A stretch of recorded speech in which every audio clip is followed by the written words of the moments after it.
આજે તો દામનગર માં થઈ ગયું મોટા પાયે એક્સિડન્ટ ને મારે વહી ગઈ લાયર.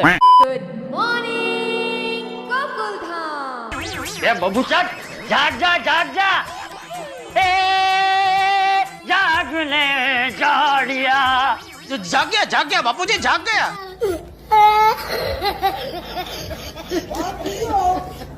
એ તો જય દ્વારકાધીશ અને જય શ્રી રામ 109 દી સાગાની સાથે.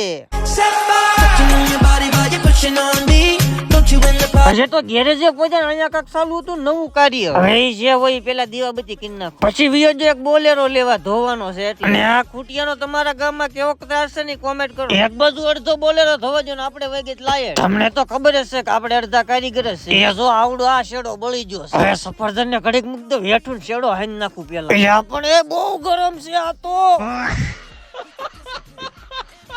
ફાઇનલી પરસેવાના રેપ જબા થઈ ગયા, લાઈટ આવી ગઈ જો. અને આને કોણ કોણ ઓળખે કરો કોમે. હશે ગેરેજમાં હું પાવર લાવી રહ્યો ને કાક કોકની ગાડીમાં પાવર વયો ગયો જો. આવ્યો કોઈ લેવન ત્યારે ખબર પડી આજ તો પુણ્યમ છે બધું બંધ છે. ભોજી જો ભાઈબંધ ની દુકાને ભાઈબંધ આરે કરી લીધા રામ રામ, કારણ કે મફતમાં એમએમપી કરાવવાની હોય. પછી તો એક આપડા ગેરેજ સામે થઈ ગયું તું નાનું આમતું એક્સિડન્ટ. એટલે એક્સિડન્ટ માં કઈ નહીં, તું ખાલી ગાડી જમ્પર નો પાઇપ ભાંગ્યો. કઈ નહીં એવું તો હાલ્યા જ રાખે. હું તો એક ગાડી ધોઈ નાખ. ગાડી ધોતા તડકો લાગે ને એટલે આમ ફુવારો ચાલુ કરવાનો.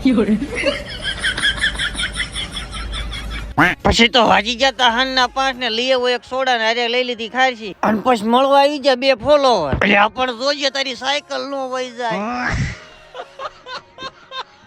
અને આ જગ્યા ઉપર હું થવાનું છે ને કરો કોમે. પછી તો અચાનક પડી ગઈ હાન ને હું પહોંચી જો મફતના ભજીયાના પ્રોગ્રામમાં. પટ્ટીના ભજીયા 5 કિલો મોકલાવ મારા કલેજા. મારા કાકાના ગા વિવાણી ધોળી ધોળી ગાને આવ્યો કાળો કાળો વાસડો. ये बड़ी अच्छी बात कही है। કાઈ નહીં હાલો મજાક મસ્તી ચાલુ જ રહે. મળું છું તમને નેક્સ્ટ પાર્ટમાં. જય માતાજી.